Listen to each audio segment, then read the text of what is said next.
नमस्कार, मेरा नाम रूबिका लियाकत है। मास्टर स्ट्रोक में आप सभी का स्वागत है। आज और कल की रात राजनीतिक दलों के लिए यकीन मानिए जनाब बहुत भारी होगी। आप में से कईयों के लिए भारी होगी क्योंकि आप वोटर्स हैं या किसी एक पार्टी के समर्थक हो सकते हैं, तो भारी तो आपके लिए भी है। 10 मार्च यानी परसों नतीजे आने हैं और कल यानी 7 मार्च को बीते कल कई एजेंसियों के एग्जिट पोल आए थे। उत्तर प्रदेश में साफ साफ इन एग्जिट पोल्स में बीजेपी की सरकार बनाती या बनती हुई दिख रही है। हमने 9 एजेंसियों का सर्वे लिया है, 9 एजेंसीज, जिनमें से 8 साफ साफ बीजेपी को बम्पर बहुमत दे रही हैं और उसकी बानगी आपके सामने रख रही हूं। इन सारी एजेंसियों के मीन के मुताबिक जो महा एग्जिट पोल निकलता है उसमें बीजेपी को 241 सीटें मिल रही है, यानी ये 9 एजेंसियों के एग्जिट पोल का मीन है। समाजवादी पार्टी को 145 सीटें मिलती दिख रही है। बीएसपी के खाते में 11, कांग्रेस के खाते में 3 और अदर्स के खाते में लगभग 3 ही सीटें आ रही हैं। जिन 9 एजेंसियों का मीन आपने इस वक्त देखा या देख रहे हैं, उनमें सिर्फ एक agency dB live Samajwadi party को बहुमत की तरफ दिखा रही है, देशबंधु।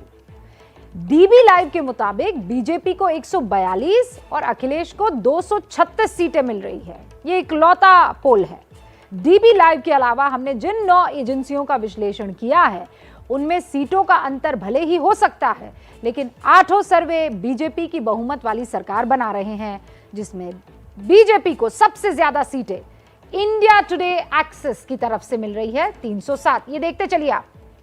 सबसे पहले एबीपी न्यूज सी वोटर का सर्वे आपको दिख रहा है 236, फिर इंडिया टुडे एक्सेस का 307, न्यूज 24 चाणक्य आपको इस वक्त दिखाई दे रहा है 294, फिर टाइम्स नाउ का जो के साथ जो एजेंसी है वो 225 दे रही है। और हम सिर्फ उत्तर प्रदेश की बात इसलिए कर रहे हैं क्योंकि इस राज्य का सबसे ज्यादा महत्व है, सबसे बड़ा सूबा है और हमेशा से ये कहा गया है कि 2024 या अगर आपको केंद्र में सत्ता पानी है तो रास्ता लखनऊ से होकर जाता है, ये सेमीफाइनल कहलाता है। ऐसे में यहाँ बीजेपी की जीत बड़ी बात होगी क्योंकि माना यह जा रहा है कि परिस्थितियां भी बीजेपी के साथ नहीं थी। किसान आंदोलन, महंगाई, बीजेपी की मुश्किलें बढ़ी हुई थी। तो क्या एग्जिट पोल की तस्वीर ही पूरी पिक्चर का ट्रेलर है या अभी क्लाइमेक्स बाकी है? इसका विश्लेषण करने के लिए हमारे साथ कुछ खास मेहमान मौजूद रहेंगे। उनसे मैं आपका तारुफ करवाना चाहूंगी। प्रेम शुक्ला साहब बीजेपी के राष्ट्रीय प्रवक्ता हैं। सीपी राय साहब यहाँ स्टूडियो में मेरे साथ मौजूद है, राजनीतिक विश्लेषक है। ये स्क्रीन पर आपके सामने वो सारे मेहमान। विकास जैन साहब सीईओ है thepolitics.in के, और यशवंत देशमुख साहब फाउंडर है सी वोटर्स के। यशवंत, शुरुआत आपसे करने वाली हूँ। एंड व्हाट अ कोइंसिडेंस, आप भी हरा पहने हैं, लेकिन ये कल हरा किसका होने वाला है मैं ये सवाल पूछती हूँ उससे पहले अखिलेश यादव कुछ देर पहले आए प्रेस कॉन्फ्रेंस की, क्या कहा मैं चाहती हूँ दर्शक सुन ले उसे। ये जो कल एग्जिट पोल आए हैं, मैं एग्जिट पोल पर बोलना नहीं चाहता था, लेकिन जो एग्जिट पोल आए हैं वो कहीं ना कहीं परसेप्शन ये क्रिएट करना चाहते हैं कि हाँ भारतीय जनता पार्टी जीत रही है, जिससे वो चोरी भी करें अगर वो भी ना पता लगे कि हाँ चोरी हुई है।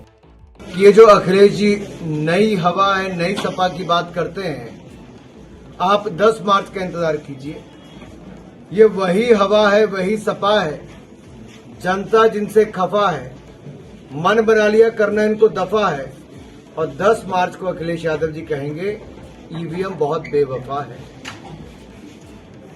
और 10 मार्च का भी अखिलेश जी ने इंतजार नहीं किया, 8 को ही कहना शुरू कर दिया ईवीएम बेवफा है। तो सारे खास मेहमान हमारे साथ बने हुए हैं। यशवंत, शुरुआत आपसे करना चाह रही हूँ। हालांकि ये बेवफा, दफा, खफा, इस पर मैं चाह रही थी कि एक जो है बढ़िया सा कमेंट आ जाए। बीजेपी के राष्ट्रीय प्रवक्ता यहाँ पर मुस्कुरा रहे हैं। आजकल फुल फॉर्म में सारे नेता दिखाई दे रहे हैं। ये क्या है, नतीजों की खुशी है? प्रेम शुक्ला जी, और उसके बाद मैं यशवंत का रुख करूंगा। देखिए भारतीय जनता पार्टी के नेता जिस तरह से सेवा भाव में स्वयं को समर्पित रखते हैं, स्वाभाविक तौर पर तुकांत भी उनको राजनीतिक तौर पर उनके मुंह से शोभा देता है। सेवा भाव में समर्पित, यहाँ भी कम जो है अलंकारों का इस्तेमाल नहीं हो रहा है। लेकिन यशवंत देशमुख, सीधा सवाल आज की तारीख में एग्जिट पोल को लेकर अखिलेश यादव ने उठा दिया, इसके क्या माने? क्या मायने निकाले जाएं, जो भी थोड़ी सी जिनके पक्ष में नहीं होते हैं एग्जिट पोल, वो अक्सर ही ये बातें करते हैं, किसी भी पार्टी के हों। मुझे याद है 2009 में लोकसभा चुनाव के बाद में भारतीय जनता पार्टी ने तो पूरी किताब निकाल दी थी एग्जिट पोल, ईवीएम के खिलाफ में और एग्जिट पोल्स के खिलाफ में। तो ये चीजें अपनी जगह पे चलती रहती हैं। जो नेता हैं वो उनका काम है आरोप लगाना, प्रत्यारोप लगाना। जब उनको अपने पक्ष में एग्जिट पोल दिखते हैं तो उसकी तारीफ करते हैं, उनके पक्ष में नहीं होते हैं तो उनकी खिलाफत करते हैं, और नतीजे आ जाएंगे। इसमें कोई बहुत बड़ी बात नहीं है। ये जब एक साल से एबीपी का और सी वोटर का एक साल से जब ट्रैकर चल रहा था, और उस ट्रैकर में जब तक समाजवादी पार्टी का ग्राफ नीचे से ऊपर 20% से 30%, 32%, 35% तक बढ़ता हुआ दिख रहा था, तब तक तो वो बहुत अच्छे लग रहे नंबर। जब वो 35% पे रुक गया और स्टैटिक सा हो गया और हमने बोला कि ये सीलिंग हिट कर गया है, तो वही नंबर खराब लगने लगे। वो लगा कि एक स्केल खींच करके लीनियर इक्वेशन की तरह ये 45% तक हमारे पास में रूबी का फोन आता है। यशवंत, इसीलिए अब ये सवाल है, आपने ट्रैकर लगाया, मुझे नहीं लगता है कि किसी एजेंसी ने इतना मादा रखा होगा कि हर दिन के लिहाज से, हर वीक के लिहाज से, भले ही 1-8% ऊपर नीचे हो रहा हो, लेकिन कंसिस्टेंसी रखी है। So how confident are you with these numbers? कितने कॉन्फिडेंट हैं आप? देखिए, नंबर्स के लिए तो कॉन्फिडेंस पूरा रहता है कि हमारा काम है विनर को पिक करना कि आखिर किस दिशा में। और हम एक साथ से जब उसकी कहानी बता रहे थे, जिस समय वो बढ़ रहा था ग्राफ अखिलेश जी का, तब भी हमने रिपोर्ट किया। जब स्टैटिक हो गया तब भी हमने रिपोर्ट किया। और जहां पे हमारा ट्रैकर बंद हुआ वहां से हमारी एग्जिट पोल की एक्सरसाइज शुरू हुई। और एग्जिट पोल की एक्सरसाइज भी हमारे ट्रैकर का एक तरह से एक्सटेंशन ही साबित हुई, क्योंकि उसके भी आंकड़े बहुत ज्यादा अंतर नहीं पड़े रूबी का। जो हम कह रहे थे कि बीजेपी 40 के नीचे नहीं जा रही है और अखिलेश 35 के ऊपर नहीं जा रहे हैं, अटक गई है सुई। तो वो सुई अटकने में ही एक तरह से एग्जिट पोल के भी नतीजे आए। अब इसमें अलग अलग एजेंसीज का इसमें हो सकता है थोड़ा सा अंतर की वोटों को सीट करने का फॉर्मूला हर एक का अलग है। अब सेम वोट शेयर भी आप दे देंगी 9 की 9 एजेंसीज को, हर एक के सीट शेयर का आकलन अलग होगा। लेकिन एक चीज तय है, आप देख रही हैं कि सबका डायरेक्शन एक ही। अगर डायरेक्शन एक ही है तो मुझे लगता है कि एग्जिट पोल का काम है मुख्य रूप से आपको विनर निकाल के देना, और ट्रैकर का काम था पहले से इत्तिला करना कि किस दिशा में राजनीति जा रही है। दोनों ही चीजें क्लियर हैं। एक और चीज मैं आपसे जानना चाहती हूँ, लेकिन उससे पहले 2 रिएक्शन में ले लेती हूँ, क्योंकि दोनों मेहमान बैठे भी हुए हैं, और उसके बाद मैं आपसे ये सवाल पूछूंगी। सीपी राय साहब, यशवंत ने बहुत क्लियरली बता दिया कि भाई हम तो डे 1 से साल भर हो गया ट्रैक करते हुए, लेकिन अब क्या करें, 35 ऊपर मामला जा ही नहीं रहा है। साल भर पहले तो अखिलेश जी कहीं थे ही नहीं और वो कहीं लड़ाई में नज़र नहीं आ रहे थे। ये तो किसान आंदोलन, उसमें 700 लोगों की डेथ, फिर उसके बाद कोरोना, उसकी प्रॉब्लम, फिर नौजवानों का सड़कों पर निकलना और हर सड़क का उनके खून से रंग जाना, सब पर लाठीचार्ज होना, लाखों पर मुकदमे लग जाना, वो हालात ऐसे बनते चले गए। और चूँकि अखिलेश से मुख्य लड़ाई में है और उन्होंने एक ध्रुवीकरण करने में पार्टियों का अपनी कामयाबी हासिल कर ली। पूर्वी उत्तर प्रदेश में लोकदल को, जो अपने आप में एक ताकत थी, ठीक है पीछे कमज़ोर हो गई थी, लेकिन किसान आंदोलन ने उनको ताकत दी है। फिर उसके बाद में अपने लोगों को कंसोलिडेट किया उन्होंने, और जो बीजेपी से तमाम मंत्री लोग इन टाइम पर छोड़ करके गए, तो चूंकि ये जातिवाद का प्रदेश है, उसमें विभिन्न जातियों के नेताओं को उन्होंने जोड़ करके एक संकेत देने की कोशिश की। अब यहाँ क्या चाह रहा है राय साहब? आप इन चीजों को बहुत अच्छे से समझते हैं, और इसीलिए ये सवाल मैं आपसे करना चाहती हूँ। जाति का आप जिक्र कर रहे हैं, लेकिन मामला जब धर्म पर आ जाता है तो फिर जाति पीछे चली जाती है। मैं आ जाता हूँ उस पर।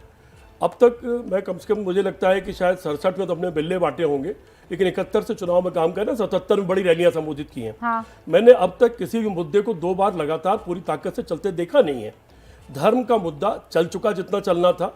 आपने बीच में देखा होगा जब नौजवान सड़कों पर निकल रहे थे, इवन चुनाव घोषित होने के बाद इलाहाबाद की सड़क पर रात को 1 बजे तक। तो राय साहब, फिर मुझे बता दीजिए किस मुद्दे पर वोट हुआ होगा? मैं समझ गई, आप कह रहे हैं कि बहुत हालात खराब थे। इस बार जो किस मुद्दे पर वोट हुआ? इस बार महंगाई, बेरोजगारी, लोगों पर जुल्म जाती, कोरोना का प्रॉब्लम्स, और जो तमाम लोगों के खिलाफ मुकदमे, वो पत्रकार हो चाहे सारे लोग हो, तमाम लोगों पर लाठीचार्ज और अव्यवस्था और भ्रष्टाचार भयंकर बढ़ा है, बहुत बुरी तरह। ब्यूरोक्रेसी हावी रही, नेताओं की कोई हैसियत नहीं रही। बीजेपी के 200 एमएलए, एक मिनट, बीजेपी के 200 एमएलए, एक लास्ट कमेंट, बीजेपी के 200 एमएलए अपने मुख्यमंत्री के खिलाफ धरने पर विधानसभा में बैठ गए।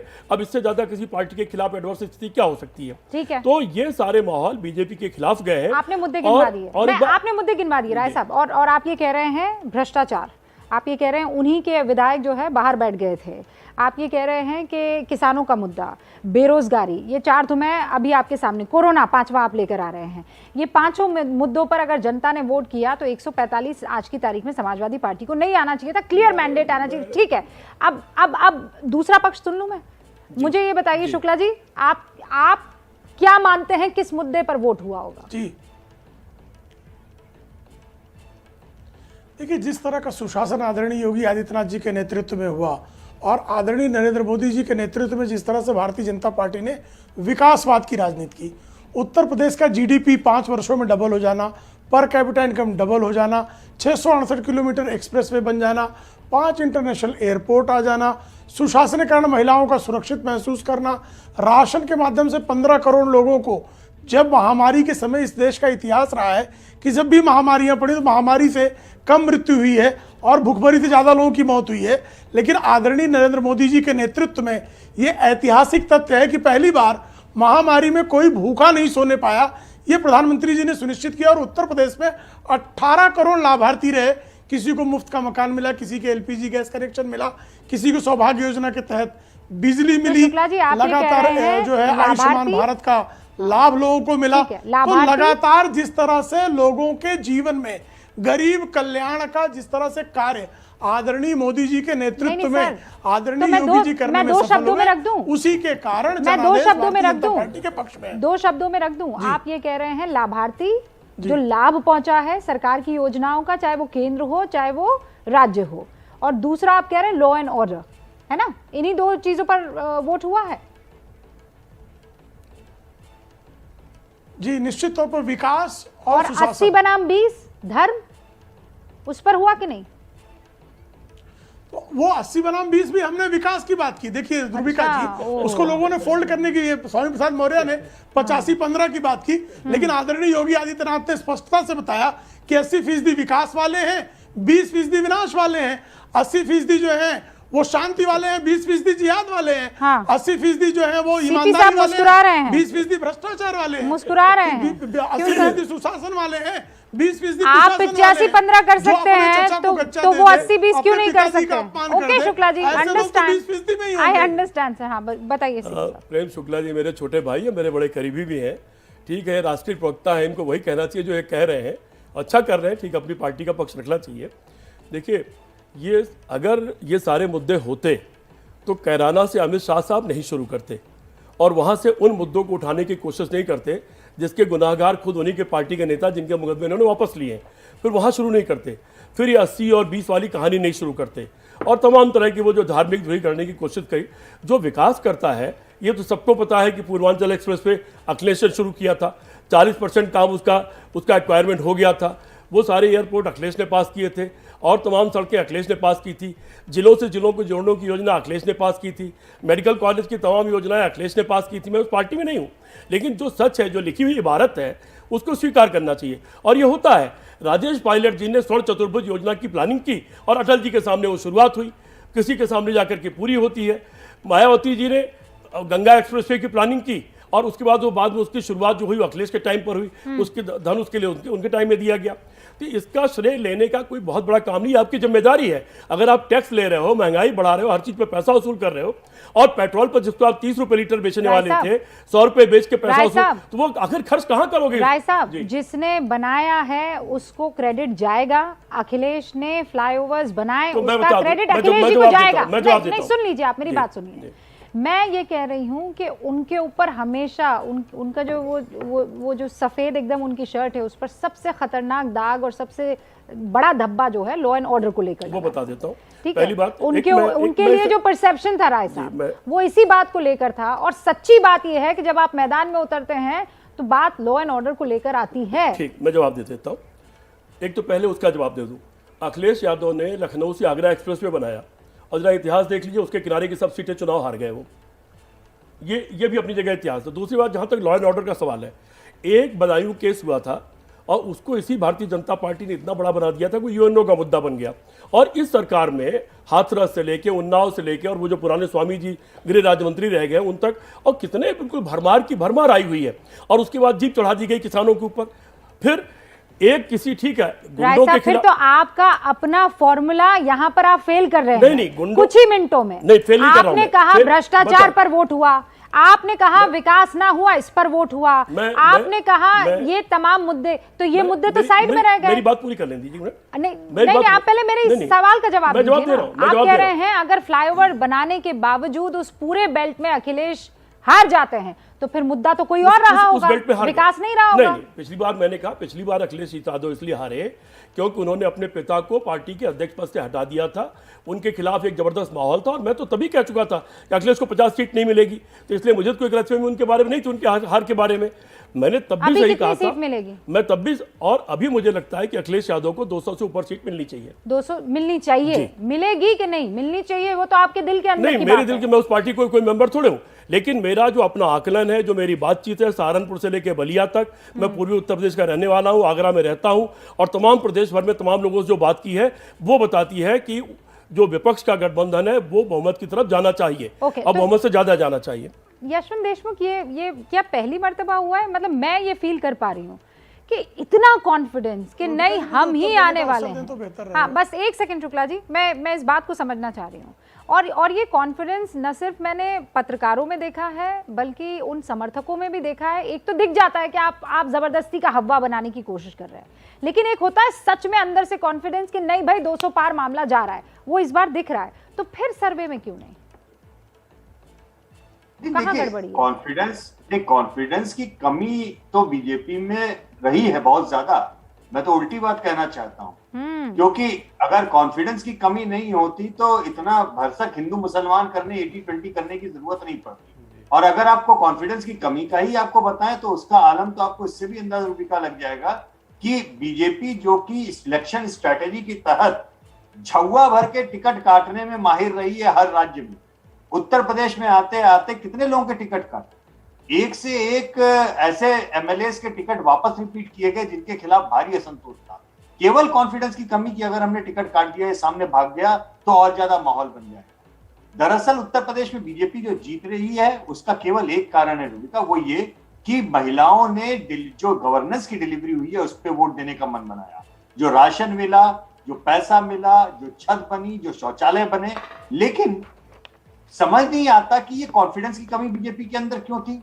अरे भाई, समाजवादी पार्टी का ग्राफ बढ़ रहा था, आप अपने मुद्दे जो आपने डिलीवर किया उस पर वोट मांगते हैं, वोट तो आपको उसी पे पड़ रहा है, आपको हिंदू मुसलमान पे वोट नहीं पड़ रहा है। ये बात बहुत क्लियर कर लीजिए कि उत्तर प्रदेश में भाजपा की सरकार दोबारा बनेगी तो प्रधानमंत्री मोदी की इमेज पे और उनके सोशल वेलफेयर की स्कीम के चलते बनेगी, और जिस पर महिलाओं ने वोट डाला उस पे बनेगी, हिंदू मुसलमान के कारण नहीं बनेगी। शुक्ला जी, ये बात बहुत क्लियर कर लीजिए। लेकिन ये बात मजे की बात ये है, आंकड़ों में मैं कह रहा हूँ, आंकड़े कह रहे हैं, कुछ बीजेपी को इस बात का कॉन्फिडेंस नहीं है कि उनके किए हुए काम पे उनको। दो बहुत महत्वपूर्ण बिंदु हैं। एक तो ये कि आपको अपने ही काम पर कॉन्फिडेंस नहीं था और इसीलिए आपको हिंदू मुसलमान करना पड़ गया, दोनों चीजें। 100% कॉन्फिडेंस था, 100% कॉन्फिडेंस था, और हमने कभी हिंदू मुसलमान नहीं किया। पहली बात कैराना से शुरू करते हैं, क्योंकि डॉक्टर सीपी राय ने कैराना का मुद्दा उठाया। नहीं, मैं कह सकता हूं पूरे विश्वास के साथ कि हम पूरा विकास की राजनीति हमने की और विकास के आधार पर ही हमने वोट मांगा। अब कैराना की जो बात कर रहे हैं, कैराना में श्रीमान अखिलेश सिंह यादव के कार्यकाल में पलायन हुआ था और वो कानून एवं व्यवस्था का मुद्दा था। मुकीम काला जैसे गिरोहबाज वहां पर हिंदुओं को पलायन करने के लिए मजबूर करे थे, और जो वापस लौटे थे ऐसे घरों में आदरणीय अमित शाह का जाना इस बात को सुनिश्चित करना था कि हमने कानून एवं सुशासन का राज संस्थापित करने में सफलता हासिल की है। पहली बात कैराना की। दूसरी बात, हिंदू मुसलमान कभी भी भारतीय जनता पार्टी ने नहीं किया। मुसलमान जिन्ना की दुआई किसने दी? अखिलेश सिंह यादव ने दी, और उसका परिणाम देख लीजिए, कि 86%, आप ही का पोल बता रहा है कि एक मजहब विशेष के लोग 86% किसको पोल कर रहे हैं। हमने हिंदुत्व के नाम पर तो किसी को नहीं कहा कि पोल करिए, लेकिन जिन्ना के चरण कौन पखारने लगा? श्रीमान अखिलेश सिंह यादव क्यों पखारने लगे? वो सरदार पटेल के बराबरी में क्यों खड़ा कर दे रहे थे? हिजाब को किसने समर्थन दिया? ये वो मुट्ठी भर लोग होंगे, लेकिन असलियत ये है प्रेम शुक्ला जी, अगर सच में आपको इन 20% से सच में अगर दिक्कत होती तो इनके घर पे उज्ज्वला योजना नहीं पहुंचती, इनके मोहल्लों में सड़क नहीं पहुंचती, इनके हमको यहाँ कोई पर दिक्कत नहीं लाभ जो आपकी केंद्र और बिल्कुल राज्य से आ दिक्कत रही नहीं है, है। तो फिर आपके बयानों में क्यों इतनी बहादुरी दिखती है? जब मजहब आपके के आधार पर कोई कार्यक्रमों दिक्कत नहीं में, करते। जब आपकी नहीं, हम नीतियों मजहब में के इनके आधार लिए पर- किसी तरह का कोई डिफरेंशिएशन नहीं है, तो आपके बयानों में क्यों भाई साहब, क्यों? जी, बयानों में भी नहीं है, सिर्फ प्रत्युत्तर है।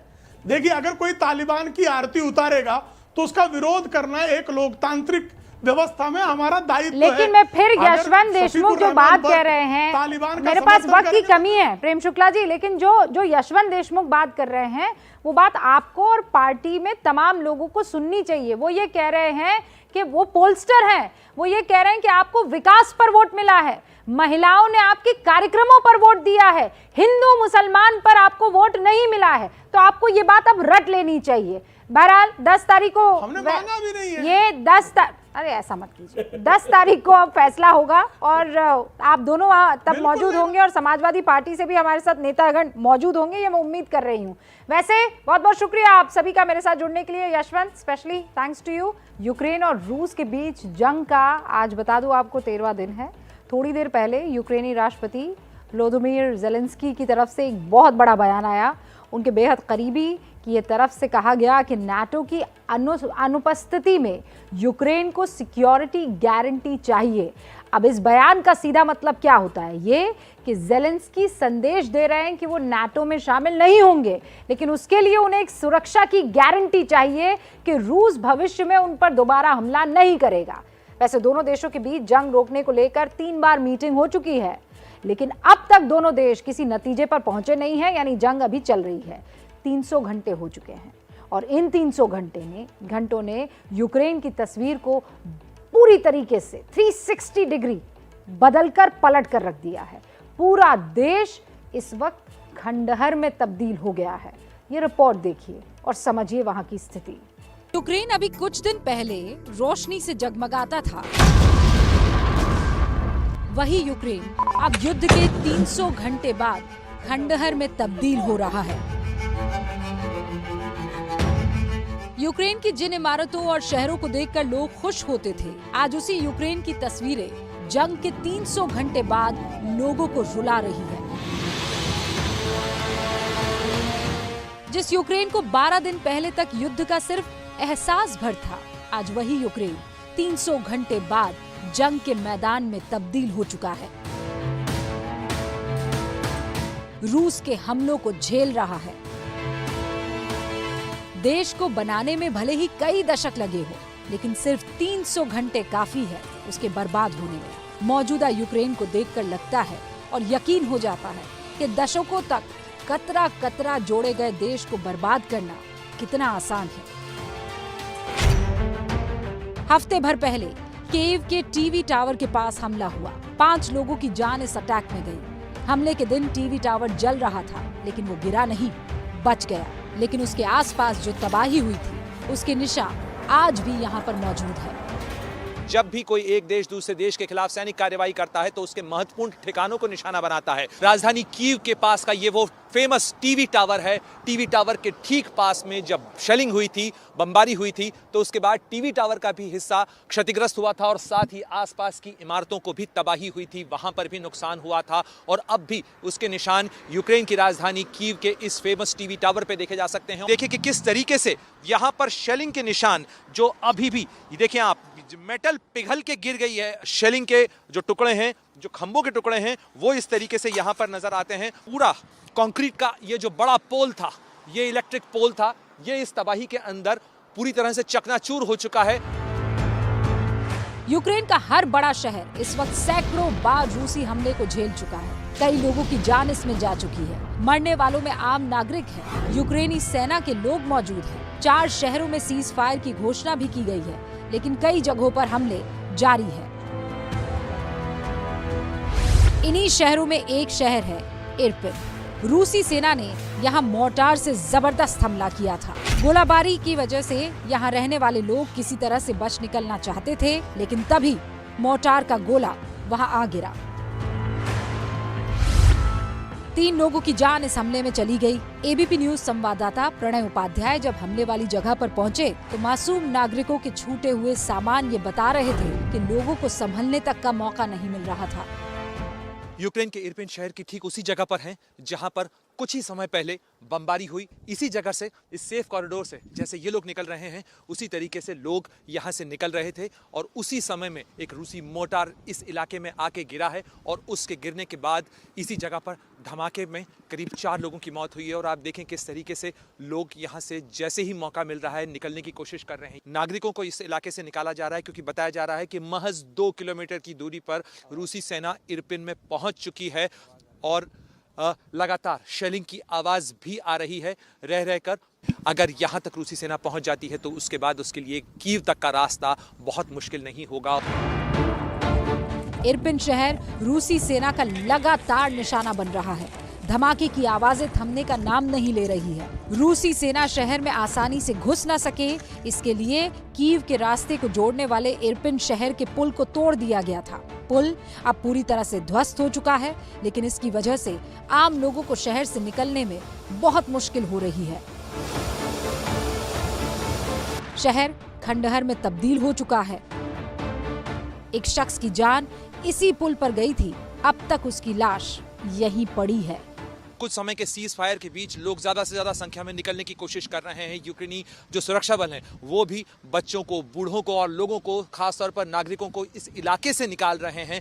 ये वो क्रूशल ब्रिज है जो इरपिन का ब्रिज है, जो कि इरपिन को और कीव को जोड़ता है। और इस ब्रिज को खुद यूक्रेनी सेना ने इस लड़ाई की शुरुआत के अंदर ढा दिया था, इसे तोड़ दिया था और इसे विस्फोट से उड़ा दिया था, क्योंकि इस विस्फोट के कारण रूसी सेना का रास्ता रोका जा सकता है। पुल पर पहुंचने के बाद किस तरीके से लोगों के लिए नीचे आना मुश्किल होता है, किस तरीके से लोग नदी को पार करके आ रहे हैं और उन्हें कहा जा रहा है कि जल्द से जल्द यहां से खाली कर दें, जल्द से जल्द वहां से निकल जाएं। और उनसे कहा गया है कि आप नीचे आकर और फिर वहां से क्रॉस करें। इस तरीके से उन्हें लोगों को यहां से निकाला जा रहा है। कई शहर बर्बाद हो चुके हैं, कई शहर खंडहरों में बदल चुके हैं, तो गोलियां लगातार चल रही हैं। दूर से आती हुई ये गोलियों की आवाज बता रही है कि रूसी सेना लगातार इस तरफ बढ़ रही है।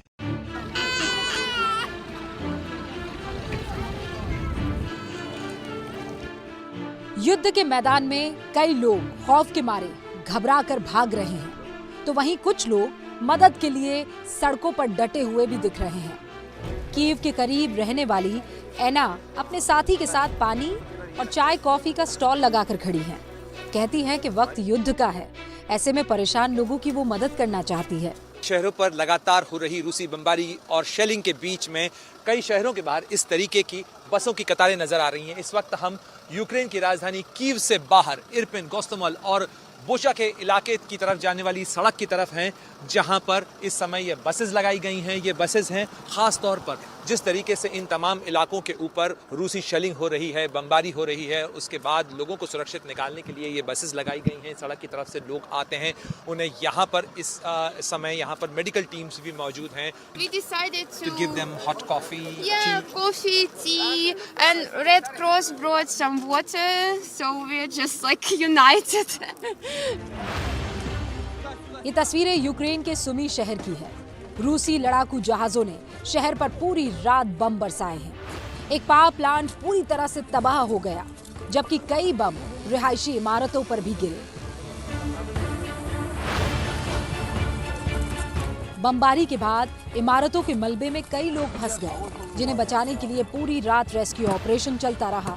हमले में 9 लोगों की मौत हो गई, जिसमें 2 बच्चे भी थे।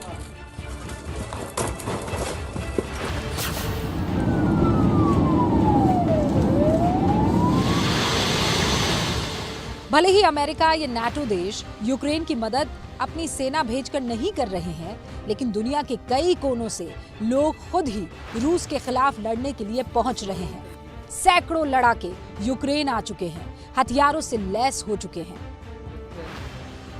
रूस के खिलाफ लड़ाई में यूक्रेन का साथ देने ये लड़ाके दूसरे देशों से आए हैं। इन्हें द यूक्रेनियन इंटरनेशनल लीजन का नाम दिया गया है।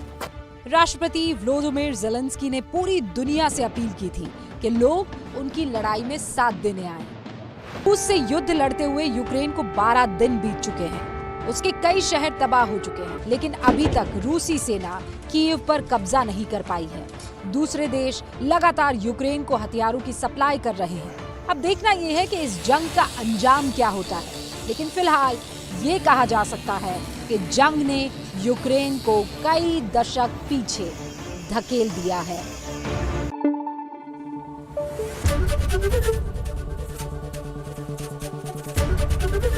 एबीपी न्यूज आपको रखे आगे।